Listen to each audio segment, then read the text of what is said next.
hakikatnya kalau diperhatikan ya, bahawasanya ihtijajul lughawi fi istinbat al-qawaid an-nahwiyyah was-sarfiyyah itu boleh dibahagikan kepada 14 bahagian ya. Saya sebut dalam benda ini dalam buku saya terbitan di Darussalam, Egypt, Mesir, Dirasah Naqdiyah fi Tafkir an-Nahwi al-Arabi, di mana kita tidak akan mengulas tentang 14 itu. Kita akan cuba bincang tentang 3 sahaja yang teratas, iaitu Al-Quran, Hadis Nabawi dan Syair Arabi. Syair Arabi itu termasuklah Nasr Arabi ya.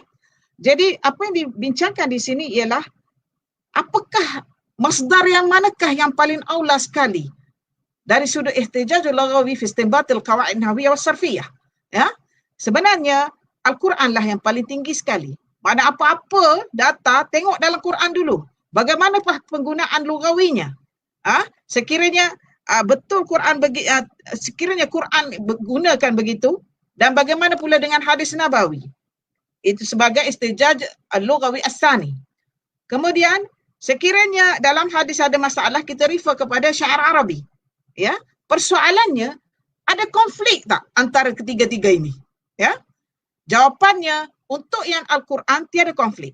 Al-Quran kekal sebagai masdar al-awwal wal aula. Ya. Tetapi persoalannya sekarang yang kedua dan yang ketiga.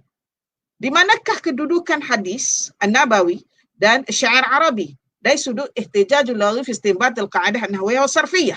Ya. Dan daripada sini kita dapati ada sedikit isu yang mungkin isu ini boleh membuka mata-mata kita semua tentang betapa Arab itu melihat syair Arabi itu kehadapan. Ya. Ini disebut oleh Syauqiddin dalam kitabnya Madaris Nahwiyah. Dia ada menyebut bahawasanya konflik telah berlaku di kalangan Nuhah Basrah pada kurun yang ke-3 Hijriah. Di mana beliau menyebut bahawasanya ahli Nuhah Basrah pada kurun yang ke-3 Hijriah ini telah menolak hadis.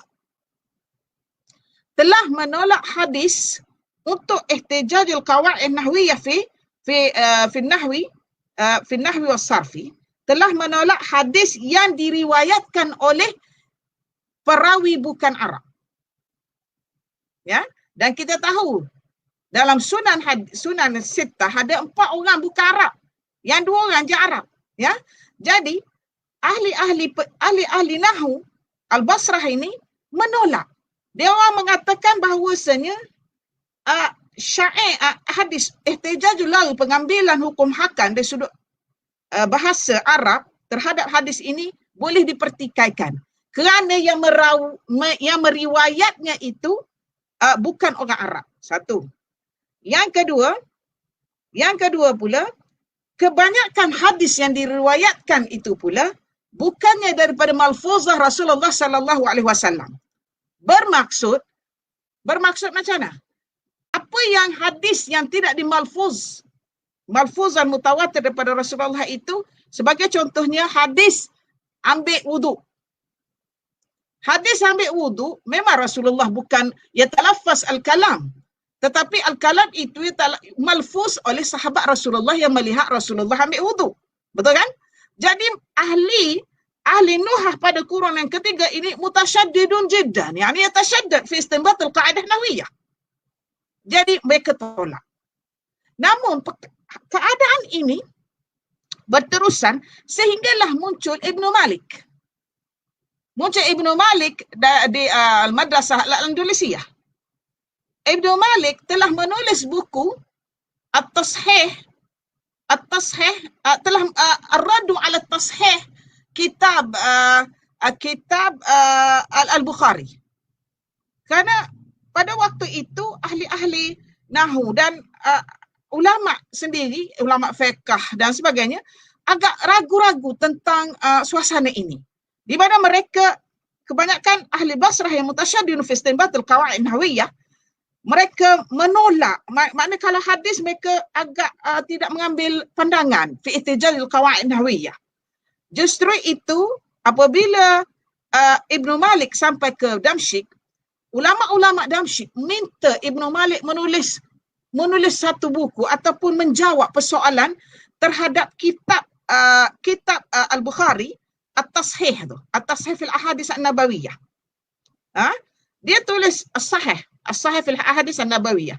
Maka Ibnu Malik telah menulis kitab Ar-Raddu ala at-Tashih, as-sahih lil kitab Al-Bukhari itu. Jadi apabila dia tulis, kitabnya tebal. Saya ada kitab dia. Jadi bila dia tulis, dia menolak pandangan ahli Basrah tadi. Dia menolak, jadi dia menerima pandangan yang mengatakan boleh istinbat al-Qaedah an-Nahwiyah daripada ahadits nabawiyah. Ya.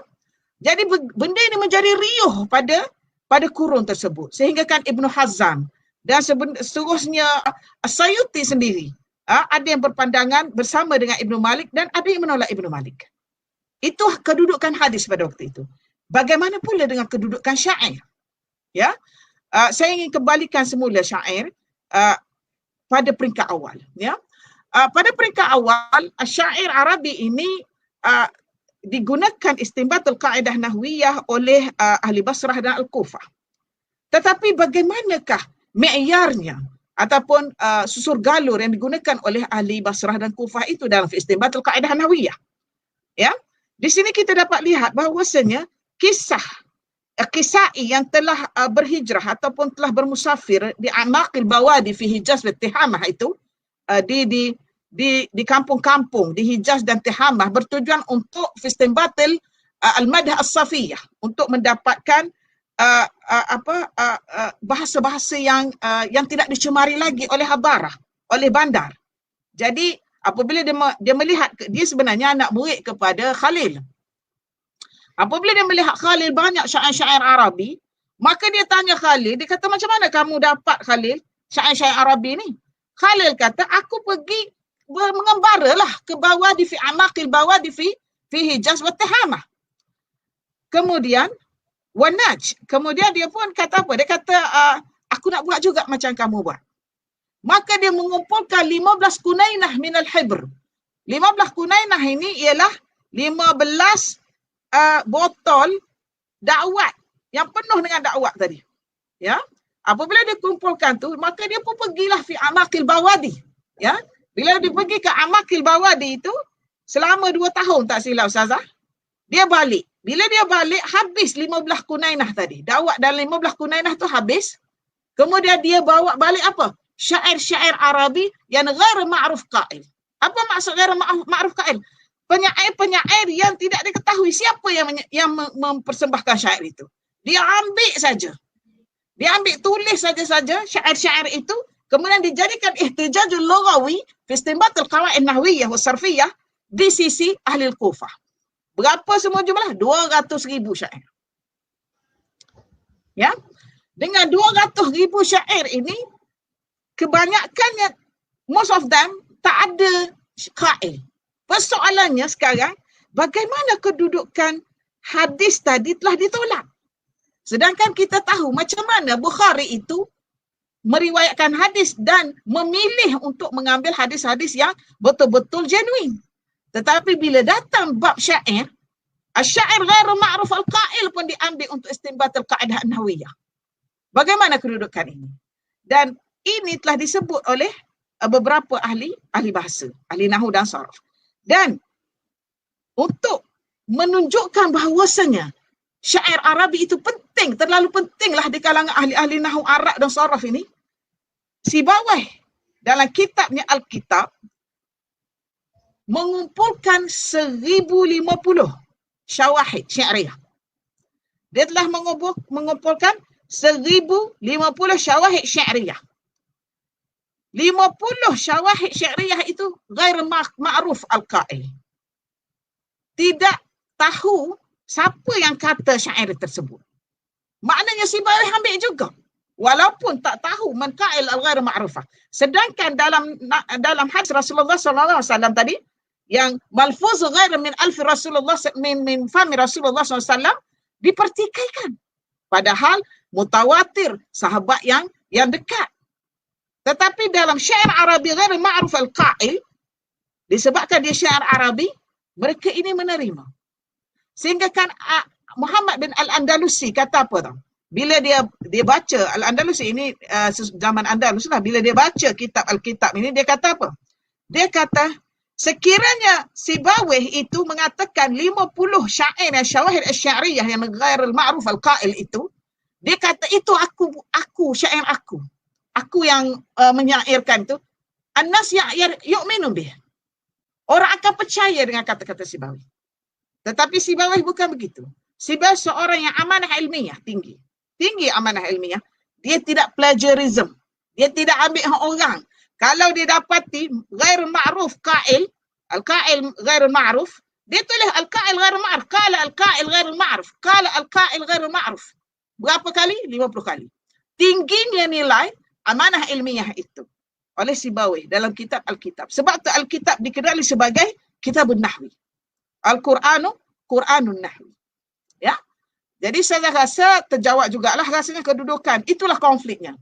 Ya. Jadi sekarang ini banyak artikel-artikel zaman moden ini, generasi baru cuba melihat balik bagaimana diskus ataupun perbincangan niqash tentang istinbatul kaedah nahwiyah itu dan sarfiyah di sisi ahli hadis. Hadis-hadis Nabawi. Walaupun benda ini telah dipermunikan, telah diterima oleh Ibnu Malik. Okey. Setakat itu saja. Assalamualaikum.